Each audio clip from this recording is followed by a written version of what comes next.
Burn off Brooks Level Road in Stony Hill, St. Andrew earlier today. Among the victims is a man who residents identified as an innocent bystander. They fear that the killings will fuel a much larger problem between gangs in the community. We have details in this report. So then I embed him in and somebody call him. And I think go over there. A peer gunshot. Debian Brown weeps as she recalls the last moment she had with her son. 20-year-old Brandon Scarlett is among 3 men killed in a section of Upper Brooks Level Road in Stony Hill Wednesday afternoon.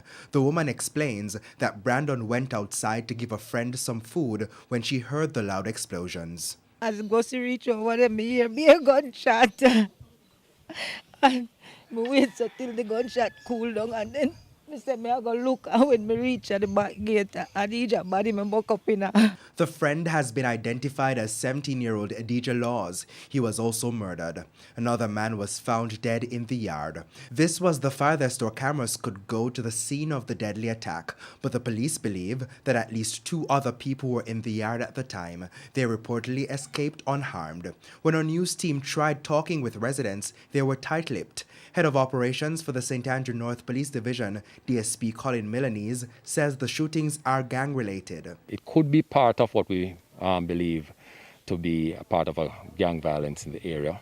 The youngsters range from the age of 17 to about 21, one of which would have been charged last year for illegal possession of firearm, and he's back in the streets again.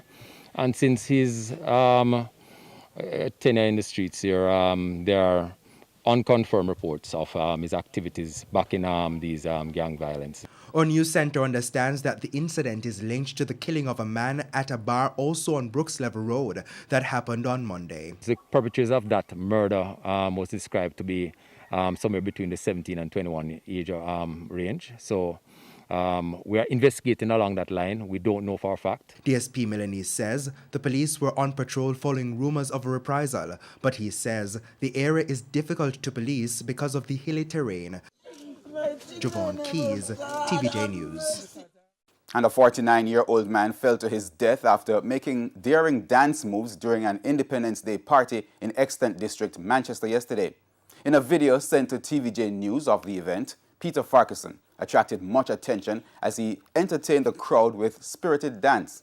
But it was to be his last, as in one of his acrobatic stunts around a pole attached to a table, he fell. Patrons realized something was wrong when he became unresponsive. He was pronounced dead at hospital about 3:30 Friday afternoon. Welcome back. We're continuing the news. A 26-year-old man was killed when he lost control of the motorbike he was driving. Now, the motorbike crashed in the back of a parked truck. He's been identified as Javon Clark of a Mannings Hill Road address. The crash happened about 11:30 along Mannings Hill Road in St. Andrew. Now, the pillion was rushed to hospital where he underwent surgery. We learned a short while ago that his condition is critical. The crashed motorbike was, however, removed from the scene, but the police say they don't know by whom. The police have been unable to locate the motorcycle, which is critical for any investigations that should follow and for any benefit that is the deceased man's estate would accrue to them, any benefit that would accrue to them. So I would want to implore any person who would have removed that, leave it somewhere, advise the police, because it is critical to push forward our investigations. It doesn't matter whether the motorcycle was licensed or insured or otherwise. And 7 people were rushed to hospital after a motor vehicle crash on the Lacovia main road on Monday. It's understood that around 6 p.m., a Toyota Coaster bus was traveling from Santa Cruz to Montego Bay when it ran off the road and into a wall. The driver of the bus gave an account of what happened. From Santa Cruz, I want to reach the entrance at Coffee Spring. My man drive out for me. I take me from him. And see him as we take me from him now, one next one I come round from my side said way. So I have to take me from that one again and end up in a wall. Now, one of the passengers said she was terrified. No, hear everybody get ball out. And me lady, I say me baby. And me just, everybody good on, we head good on, you know. We head duck done. You know, see people that fall upon me, people fall upon top of me. I'm good on, done back at the feet.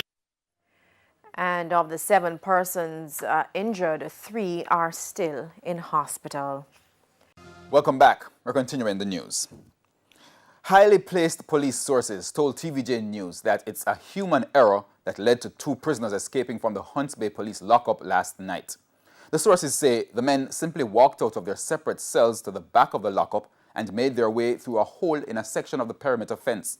The sources also confirmed that it's the same section of the perimeter fence through which 7 prisoners escaped last year. The police say the men who escaped last night are still at large. The escapees are 30-year-old Ronald Scully of Tobias Road, Olympic Gardens, and 26-year-old Javon Clark of Olympic Way. Now, the 2 were recently convicted on 2 counts of illegal possession of firearm and ammunition and were awaiting sentencing. The police say they have launched a search for the men. And a man is dead following a motor vehicle crash along the Tollgate Main Road in Clarendon this afternoon. The crash, which occurred shortly after 4, involves 2 motor cars and a parked truck. The dead man was a passenger in a taxi that slammed into the truck. Up from Tollgate, 2 cars passed me. On my way coming up, me a brake ball out irks. By the time I look, like the T that touch the side of the pro box and the pro box spin and end up in a truck. On arrival, I just jump out and some more people come down and we take out about 3 people from the car. The last one we have to tie 2 truck, tie a truck, this a truck, tie the car and get another truck and tie in the front with John. And try to release the other guy to try to save his life. Apparently, he was taken to hospital. And we now take another break. But the Financial Week, news from overseas, and our bite of the week, they're after the break. Please stay. The outcry from the Rastafarian community is now being bolstered with protest action following allegations that a woman's locks were cut by a police officer in Clarendon. There has been outcry across the country, but in St. James, Rastas from Coral Gardens marched on the Civic Centre in Samshab Square, Montego Bay, demanding a response from the government. They say it's not just talk anymore. They want action. Rastas from the Coral Gardens Benevolent Society in St. James on Thursday converged on the Montego Bay Civic Centre, demanding answers from the government about 19-year-old Rasta Nzinga Candice King's locks being cut while in police custody. The police high command says they have started investigations. We are still looking because we are hoping that this lady would lose her job. And when she loses her job, she should apologize. This is an outright violation of her constitutional rights. And as such, we are here to continue the protest. And we're calling on the Prime Minister, we're calling on the Minister of Justice, we're calling on the National Security Minister.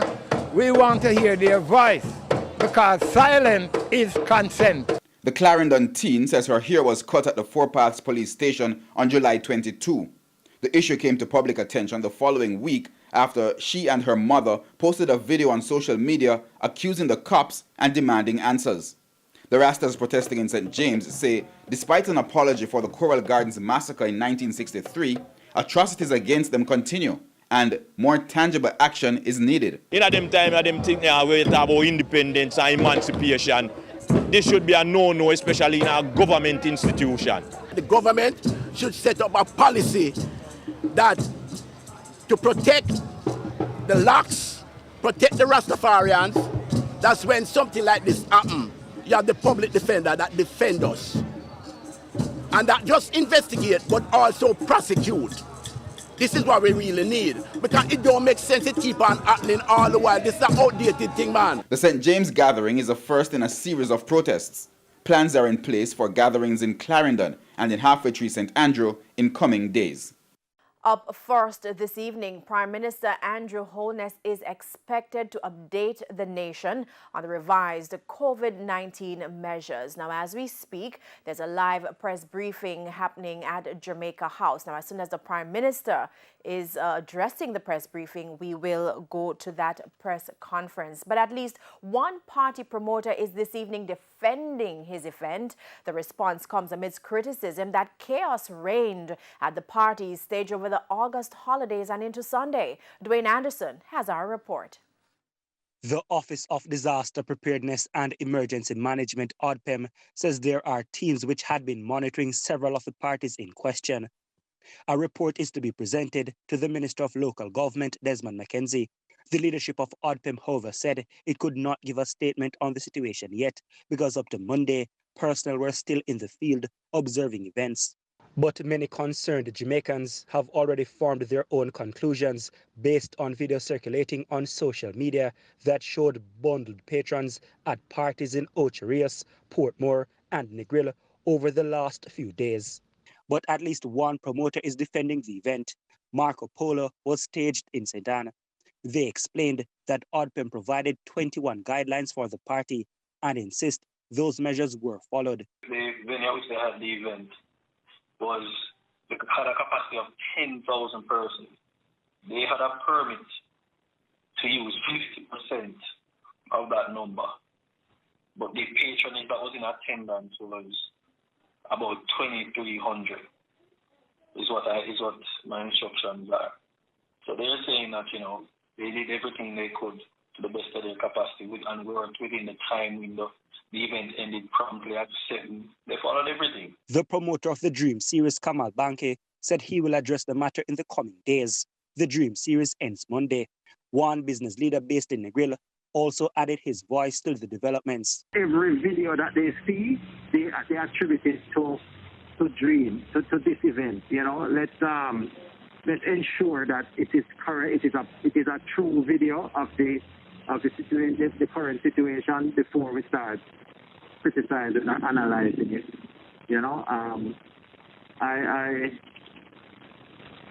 With social media now, you cannot be sure what is what, and people out there will do things to create mistakes. This video showed one woman and 2 men on stage in masks, while scores of other people were crammed together without. It was the only video from 7 videos that we saw in which persons wore masks. In 2 other videos, persons held their masks in their hand. In the meantime, the president of the Negril Chamber of Commerce, Richard Wallace, said the tourism town experienced a mixed business over the Emancipendence Party period. We have for the uptick in business. I know hotels had higher occupancies. I know some of the vendors, a lot of them didn't do as well as they had hoped, where you would have people traffic for hours and all of that. It was just short-lived at the venue.